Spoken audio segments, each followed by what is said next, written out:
जगत गुरु जी महाराज के श्री चरणों में बारंबार नमन। मां गंगा और देश की नदियों पर चर्चा करने के लिए उपस्थित प्रत्येक देव कर्मठ ऊर्जा एवं सज्जन शक्तियों को मेरा प्रणाम है और मैं अपनी बात को रखना चाहूंगा कि यह तपस्या कठिन भगीरथ तेकर ई परिणाम भवा,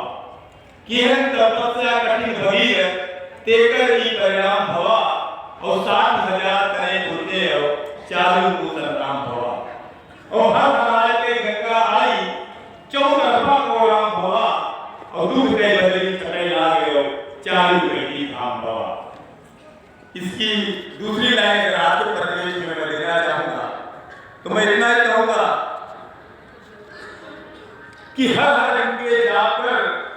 गए गंग के तीर और मैला देखा नील जो आज हुआ आगे। गंगा चली पहाड़ से लेकर मन उल्लास, जो जो आगे बढ़ी होती गई उदास। मैं इस दोहे को पूरा करूंगा लेकिन अपनी बातों को रखना चाहूंगा पहले,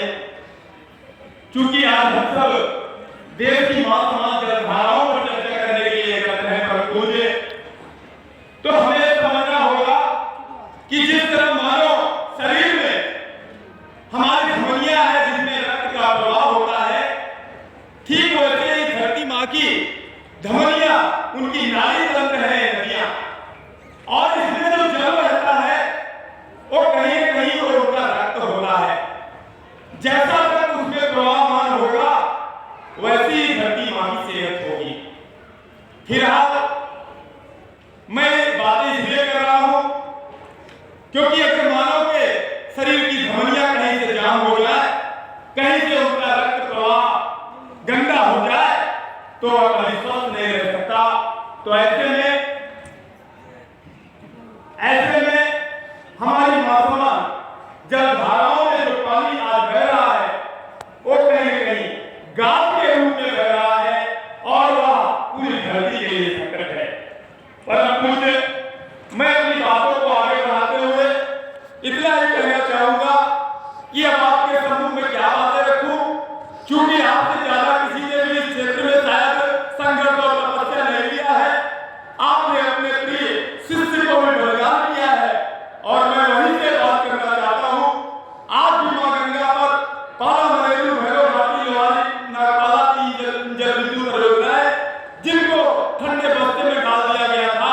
आज वो तीनों संचालित है और कहीं न कहीं देखा जाए तो मां गंगा में खनन तो चल ही रहा है। सबसे अधिक जो सबसे ज्यादा संकट है वो सिर्फ नालों का है, और नालों में मैं 2 तरह की बात करना चाहूंगा। एक उद्योगों के जो सबसे बड़े परसेंटेज है, जिनका 78% एक तरह से उनका सहयोग है गंगा को प्रदूषण करने में, और दूसरा जो होता है वो नगरीय नालों का और पंचायतों के नालों का है, वो भी लगभग 15% होते हैं। उसके बाद आस्था के फूल की बात हम लोग करते हैं, ये मात्र 2% होती है। और फिलहाल मैं इसको मानता हूँ कि हमारे भाई इसको सक्षम होने के लिए अभी एक अपनी संसद में बोलते हुए उस सत्याग्रह को करते रहते कहीं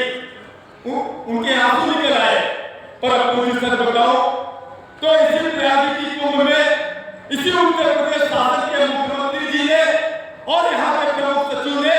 पिछले माघ मेले में वादा किया था पूरे देश के साथ कि मैं मां गंगा